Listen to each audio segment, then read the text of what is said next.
দ্বাদশ শ্রেণীর 4 সেমিস্টারের সুভাষ মুখোপাধ্যায়ের একটি কবিতা আছে তোমাদের পাঠ্যতে, কেন এলো না। আজকে আমি এই কবিতাটা লাইন ধরে ধরে আলোচনা করার পাশাপাশি এর শব্দার্থ, উৎস এবং এই কবিতার প্রেক্ষাপট তোমাদেরকে জানাবো। তুমি যদি এই প্রেক্ষাপটটা জানতে পারো, বুঝতে পারো, জেনে নাও, তাহলে এই কবিতাটা বুঝতে তোমার কিন্তু অনেক সুবিধা হবে। তুমি যদি আজকের এই ভিডিওটা প্রথম থেকে শেষ পর্যন্ত মনোযোগ সহকারে জাস্ট একবার দেখো, তোমাকে আমি কথা দিতে পারি এই কবিতা থেকে পরীক্ষায় 5 নম্বরের যাই প্রশ্ন আসুক না কেন তুমি টু দা পয়েন্টে উত্তর লিখতে পারবে। প্রথমেই চলে আসবো কেন এলো না কবিতাটির উৎস, অর্থাৎ মূল গ্রন্থের নাম। এই কবিতাটি মূল গ্রন্থ হলো যত দূরেই যাই। এই কাব্যগ্রন্থটি প্রকাশ পায় 1962 সালে। এরপরে আমরা জানব প্রেক্ষাপট। দেখো, আমাদের দেশ স্বাধীন হয় 1947 সালে। স্বাধীন হবার পর ভারতবাসীর মনের মধ্যে একটা আকাঙ্ক্ষা ছিল, আশা ছিল, কিরকম যে অন্ন, বস্ত্র, বাসস্থানের পাশাপাশি ভারতবাসীর কর্ম এবং নিরাপত্তাটাও সুনিশ্চিত হবে। কিন্তু আমরা স্বাধীনতার 1 দশক পরে গিয়ে দেখি ভারতবর্ষে এক জটিলতর পরিস্থিতি তৈরি হয়েছে। মূলত 50-এর দশকের শেষ দিকে ভারতবর্ষে একটা তীব্র অস্থিরতা দেখা যায়। দ্রব্যমূল্যের দাম বৃদ্ধি পেয়েছিল, বাস ট্রামের দাম বৃদ্ধি পেয়েছিল, ভারতবর্ষের মানুষ সেইভাবে কর্মসংস্থান হয়নি, এইদিকে শিক্ষকরা বিভিন্ন আন্দোলন করছে। এই সময় আমরা দেখি যে কোনো সমস্যা হলেই তার সমাধান ছিল আন্দোলন করা, এবং সেই আন্দোলনকে প্রতিহত করার জন্য পুলিশ তাদের উপর কড়াভাবে, নির্মমভাবে কিন্তু অত্যাচার বা শাসন শোষণ চালাতো। ঠিক এইরকমই একটি প্রেক্ষাপটে আজকে আমাদের যে পাঠ্য কবিতা সুভাষ মুখোপাধ্যায়ের কেন এলো না। সারাটা দিন ছেলেটা নেচে নেচে বেরিয়েছে, রাস্তার আলো জ্বলেছে অনেকক্ষণ, এখনো বাবা কেন এলো না মা। কবিতার প্রথমেই কবি একটি ছোট ছেলেকে আমাদের সামনে উপস্থাপন করেছেন। ছোট ছেলেটি আজ সকাল থেকে সারাটা দিন আনন্দে নেচে নেচে বেরিয়েছে, কিন্তু যখন দিন ফুরিয়ে সন্ধে হলো, যখন রাস্তায় আলো জ্বলে উঠল, ছেলেটি তখন নিরাশ হয়ে বাড়ি ফিরে এসে মাকে প্রশ্ন করছে, মা, বাবা কেন এখনো আসছে না। যেই ছেলেটি সারাদিন আজকে আনন্দে নেচে নেচে বেড়ালো, হঠাৎ সন্ধ্যের পর কেন সে দুঃখী মনে মায়ের কাছে জানতে চাইল যে মা কেন বাবা আসলো না। এই প্রশ্নের উত্তর আমরা এর পরের প্যারাতেই পাবো। কি বলছি, বলে গেল মাইনে নিয়ে সকাল সকাল ফিরবে, পুজোর যা কেনাকাটা এই বেলা সেরে ফেলতে হবে। বাবা যখন আজকে সকালে কাজে বের হয় তখন সে বলে গিয়েছিল আমি কাজ থেকে তাড়াতাড়ি মাইনে নিয়ে, বেতন নিয়ে তাড়াতাড়ি ফিরে আসব এবং তারপর আমরা পুজোর জন্য জামা কাপড়, পোশাক কিনতে যাব। বাবা যখন ছেলেকে বলে গিয়েছিল যে আমি আজ তাড়াতাড়ি কাজ সেরে ফিরে এসে আমরা একসঙ্গে মিলে পুজোর পোশাক কিনতে যাব, এই কথাটা শোনার পর ছেলের মনে আনন্দের সীমা ছিল না। তাই সেই আনন্দে, পোশাক কেনার আনন্দে সারাদিন সে নেচে নেচে বেরিয়েছে। কিন্তু সারাদিন কেটে যাওয়ার পর যখন সন্ধে হয়ে গেল, বাবা যখন ফিরে আসলো না, তখন ছেলে দুঃখী মনে মায়ের কাছে জানতে চেয়েছিল যে বাবা তো বলে গিয়েছিল তাড়াতাড়ি আসবে, এখনো কেন আসছে না মা।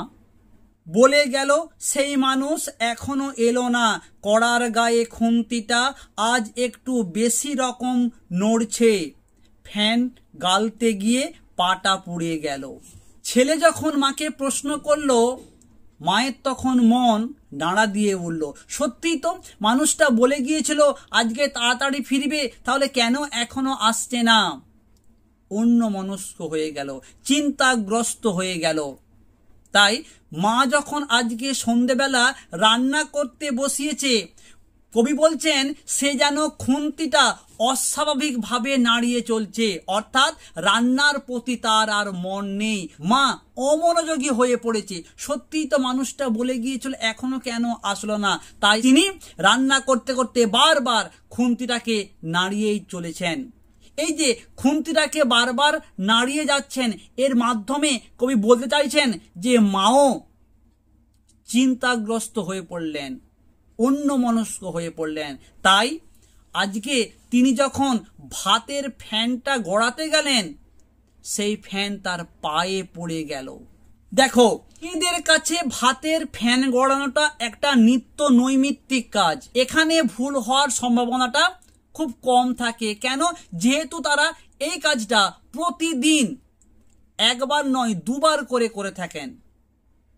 কিন্তু মা আজ এতটাই অন্যমনস্ক, ভাতের ফ্যানটা গড়াতে গিয়ে তার পায়ে পড়ে গেল, পাটা তার পুড়ে গেল। জানলার দিকে মুখ করে ছেলেটা বই নিয়ে বসলো মাদুরে, সামনে ইতিহাসের পাতা খোলা, ঘড়িতে টিক টিক শব্দ, কলে জল পড়ছে। ও বাড়ির পাঁচিলটা থেকে লাফিয়ে নামলো একটা গোঁফওয়ালা বিড়াল। ওই বাচ্চা ছেলেটি সন্ধ্যের সময় ইতিহাসের বইটা খুলে, ইতিহাসের বইয়ের পাতাটা খুলে একটা মাদুরের উপর জানলার দিকে তাকিয়ে বসে রইল। সে পড়তে বসলো ঠিকই, তার পড়ায় কিন্তু বিন্দুমাত্র মন নেই। কেন? কারণ কবি বলছেন ঘড়ির টিক টিক শব্দ, কলে জল পড়ছে, ও বাড়ির পাঁচিলটা থেকে লাফিয়ে নামলো একটা গোঁফওয়ালা বিড়াল। এই যে ঘড়ির কাঁটার টিক টিক শব্দ, কল থেকে জল টিপ টিপ করে পড়ছে তার শব্দ, একটা বেড়াল লাফিয়ে উঠল সেটা, এই সমস্ত সূক্ষ্ম সূক্ষ্ম বিষয়গুলো যখন তার চোখে তার কানেতে ধরা পড়েছে, আমরা বলতেই পারি যে ওই বাচ্চা ছেলেটির পড়ায় মন নাই। পড়ায় যদি মন থাকতো তাহলে ঘড়িতে যখন সেকেন্ডের কাঁটাটা টিক টিক টিক টিক করে যায়, এই শব্দ আমাদের কানে আসতো না। কিন্তু পড়ায় যদি মন না বসে, আমাদের সেই শব্দটা তখন কানের মধ্যে বাজে, তাই নয়? তাহলে কবি এখানে বলতে চাইছেন যে ছেলেটা পড়তে বসেছে ঠিকই, তার পড়ায় কিন্তু বিন্দু মাত্র মন নেই। বাপের আদরে মাথা খাওয়া ছেলের মতো হিজিবিজি অক্ষরগুলো একগুঁয়ে অবাধ্য, যতক্ষণ পুজোয় জামা কেনা না হচ্ছে নড়বে না। কবি এখানে বলছে যে ওই যে ইতিহাসের বইটা খুলে আছে, সেখানে যে অক্ষরগুলো লেখা আছে, ওই সমস্ত লেখাগুলো তার কাছে হিজিবিজি বলে মনে হচ্ছে। তার কাছে মনে হচ্ছে ওই সমস্ত লেখাগুলো অবাধ্য। কবি বলছেন যে সন্তানকে যদি বাবা মা খুব আদর দেয়, তাহলে সন্তান যেমন বিগড়ে যায়, সন্তান যেমন নষ্ট হয়ে যায়, ঠিক লেখাগুলো, ওই লেখার শব্দগুলো তার কাছে অবাধ্য বলে মনে হয়েছে, ওই বিগড়ে যাওয়া ছেলের মতো অবাধ্য বলে মনে হয়েছে। তাই সে বলছে যতক্ষণ না সে পুজোয় জামা পায় ততক্ষণ সে নড়বে না। এখনো বাবা কেন এলো না মা? সে আবার মাকে প্রশ্ন করছে, মা এখনো কেন বাবা আসলো না? রান্না কোন কালে শেষ, গা ধোয়া সারা, মা এখন বুনতে বসে কেবলই ঘর ভুল করছে। রান্না বান্না হয়ে গিয়েছে, মা বুনতে বসেছে, অর্থাৎ উলটুল নিয়ে তিনি কিছু বুনতে বসেছেন। কবি বলছেন মা রান্না করছিল তখনও যেমন ছিলেন অমনোযোগী, চিন্তাগ্রস্ত, এখন যখন তিনি কিছু বুনতে বসেছেন এখনো কিন্তু তার স্বামীর চিন্তায় তিনি বিভোর হয়ে আছেন। মানুষটা বলে গিয়েছিল সকালবেলা তাড়াতাড়ি আসবে, এখনো কেন আসলো না, এই চিন্তায় তিনি এতটাই মগ্ন যে ওই উল বুনতে বুনতেও ঘর ভুল করছিল।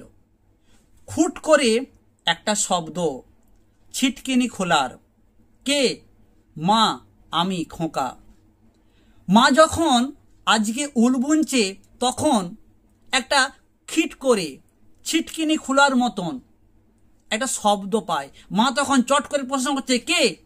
অর্থাৎ তিনি ভাবলেন বুঝি তার স্বামী ফিরে এসেছেন, কিন্তু না, ছেলে উত্তর দিচ্ছে, মা, আমি তোমার খোকা।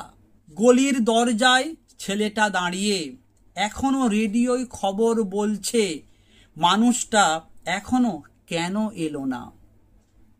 মায়ের প্রশ্ন।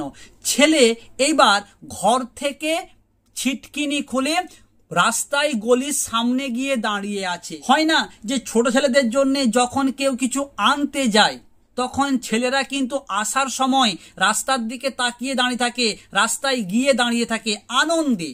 এইটা তো আমরা করতাম যখন পুজোর সময় বাবা আমাদেরকে কিছু কিনে আনতেন, তখন কিন্তু আমরা বাড়ি থেকে রাস্তায় গিয়ে ওয়েট করতাম কখন বাবা আসবেন। তোমরা একটু কমেন্ট করে জানাও তোমাদের অভিজ্ঞতার কথা। গলির দরজায় আজকে ওই বাচ্চা ছেলেটি দাঁড়িয়ে আছে তার বাবার জন্য। সেই সময় যে সান্ধ্যকালীন রেডিওতে যে খবর হয় তা হচ্ছে, মা চিন্তাগ্রস্ত, মানুষটা এখনো কেন আসলো না। একটু এগিয়ে দেখবে বলে ছেলেটা রাস্তায় পা দিল। মোড়ে ভিড়, একটা কালো গাড়ি আর খুব বাজি ফাটছে। ছেলেটা গলি থেকে একটু এগিয়ে গেল যে দেখি আমার বাবা আসছে কিনা। রাস্তায় যখন পা দিল, যে দেখছে মোড়েতে খুব ভিড়, অনেক লোকের সমাগম, এবং সেখানে একটা কালো রঙের গাড়ি আছে আর খুব বাজি ফাটছে। কিসের পুজো আজ? ছেলেটা দেখে আসতে গেল।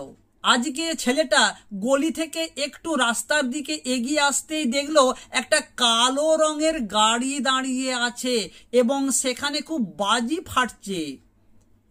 ছেলেটি মনে মনে প্রশ্ন করছে, আজকে কিসের পুজো যে বাজি ফাটছে? আসলে ওই যে কালো গাড়িটা ছিল পুলিশদের গাড়ি। বাচ্চা ছেলে কোনটা গুলির শব্দ কোনটা বাজির শব্দ এটা অনুমান করতে পারছে না। তাই পুলিশ যখন গোলা ছুঁড়ছিল, পুলিশ যখন গুলি ছুঁড়ছিল, পুলিশ যখন বোমাবাজি করছিল, সেই শব্দটাকেই ওই বাচ্চা ছেলেটি বাজি বলে মনে করেছে। আমি প্রথমেই তোমাদেরকে প্রেক্ষাপটে বলেছি যে তৎকালীন সময়ে কোনো কিছু সমস্যা হলে আন্দোলন করত, আর সেই আন্দোলনকে পুলিশ কঠোরভাবে প্রতিহত করার চেষ্টা করত। তারপর অনেক রাত্রিরে বারুদের গন্ধে ভরা রাস্তা দিয়ে অনেক অলিগলি ঘুরে মৃত্যুর পাশ কাটিয়ে বাবা এলো, ছেলে এলো না। তারপর কবি বলছেন, অনেক রাত্রিতে বাবা, যে সমস্ত মানুষগুলো রাস্তায় মরে পড়ে আছে, সেই সমস্ত লাশগুলোকে যত বোমা যত গোলা ছোঁড়া হয়েছে তার যে বারুদের গন্ধ ভরা রাস্তাকে আস্তে আস্তে করে কাটিয়ে বাবা বাড়ি ফিরে আসলো, কিন্তু ছেলেটা বাড়ি ফিরে আসলো না।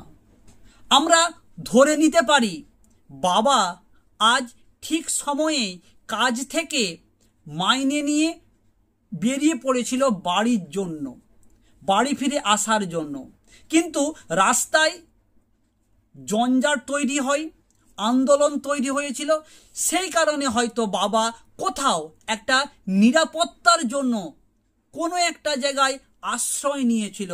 তারপর জঞ্জাট যখন কেটে যায়, আন্দোলন যখন থেমে যায়, মানুষের লাশ যখন রাস্তায় পড়ে থাকে, পুলিশ যখন চলে যায়, বাবা তখন আস্তে আস্তে করে ওই বারুদের গন্ধ পেরিয়ে লাশগুলোকে ডিঙিয়ে বাড়ি ফিরে এসেছিল। কিন্তু যেই ছেলেটি আজ সকাল থেকে আনন্দে বিভোর হয়েছিল যে বাবা কখন আসবে, আমরা সবাই মিলে পুজোর পোশাক কিনতে যাব, সেই ছেলেটি কিন্তু আজ ওই মেয়ের আওয়াজে বারুদের গন্ধে মিশে গেল, ছেলেটি আর বাড়ি আসলো না। সংক্ষেপে তোমাদের পুরো কবিতাটা আরো একবার জানিয়ে দিই।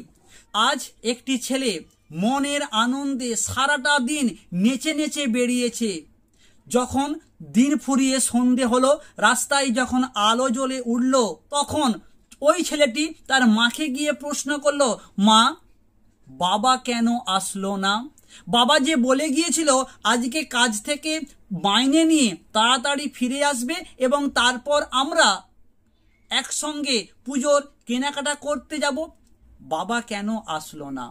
অর্থাৎ বাবা যে আজকে মাইনে নিয়ে তাড়াতাড়ি ফিরে আসবে এবং তারপর তারা পুজোর পোশাক কিনতে যাবে, এই আনন্দে ছেলেটি আজ সারাদিন নেচে নেচে বেরিয়েছে। কিন্তু যখন সকাল ফুরিয়ে সন্ধে হয়ে গেল, যখন বাবা আসলো না, তখন ছেলেটি মনের দুঃখে মায়ের কাছে জানতে চেয়েছে যে কেন বাবা আসলো না। তারপর আমরা দেখি এই ছেলের কথা শুনে মাও চিন্তাগ্রস্ত হয়ে পড়েন। তিনি আজ বলছেন, সত্যিই তো তিনি বলে গেলেন তাড়াতাড়ি ফিরে আসবেন, কেন তিনি আসছেন না? তিনি এতটাই অন্যমনস্ক হয়ে গিয়েছিল। কবি বলছেন, তিনি যখন আজকে সন্ধ্যের সময় রান্না করছে, কড়াতে তিনি অস্বাভাবিকভাবে খুন্তিটাকে নাড়িয়ে চলেছেন। আজকে ভাতের ফ্যান গড়াতে গিয়ে ফ্যানটা তার পায়ে পড়ে গিয়ে পাটা পুড়ে গেল। এর মাধ্যমে কবি বলতে চেয়েছেন যে তিনি আজ রান্নার প্রতি অমনোযোগী, স্বামীর চিন্তায় তিনি ভীষণভাবে মগ্ন। এরপর আমরা দেখি ছেলেটি মাদুরি পেতে সন্ধ্যের সময় বই নিয়ে পড়তে বসে, কিন্তু বই নিয়ে পড়তে বসলেও তার পড়ার প্রতি বিন্দুমাত্র মন ছিল না। তার প্রমাণ কবি বলছেন কি, যে ঘড়ির টিকটিক শব্দ, কল থেকে জল পড়ছে তার শব্দ, একটা বিড়াল পাঁচিল থেকে লাফিয়ে গেল তার শব্দ ছেলেটির কানে এসেছে। এর থেকে আমরা বলতে পারি যে ছেলেটি বই নিয়ে বসেছিল ঠিকই, সে কিন্তু পড়ার প্রতি ছিল অমনোযোগী।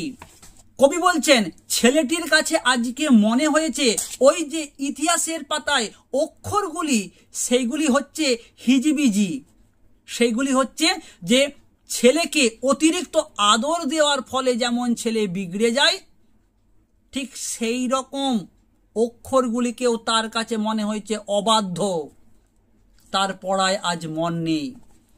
তারপর আমরা দেখি মা রান্নাবান্না শেষ করে উল নিয়ে বুনতে বসেছেন।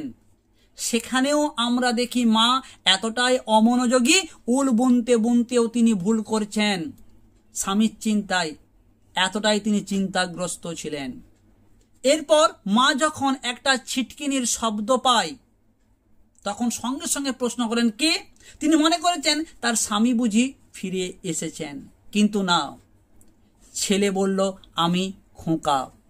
এরপর ওই বাচ্চা ছেলেটি বাবার জন্য, বাবা ফিরে আসবেন এই আনন্দে গলি দিয়ে রাস্তার দিকে এগিয়ে যায়। এগিয়ে গিয়ে দেখে রাস্তার মোড়ে প্রচুর লোকজন, একটা কালো গাড়ি আর বোম ফাটছে। আসলে যেটা ছিল বোম আর গোলা বারুদ। বাচ্চা ছেলেটি ওই বোম গোলা বারুদকে মনে করেছে বাজি, তাই সে প্রশ্ন করেছে আজকে কিসের পুজো, এত লোক, এত বোম ফাটছে।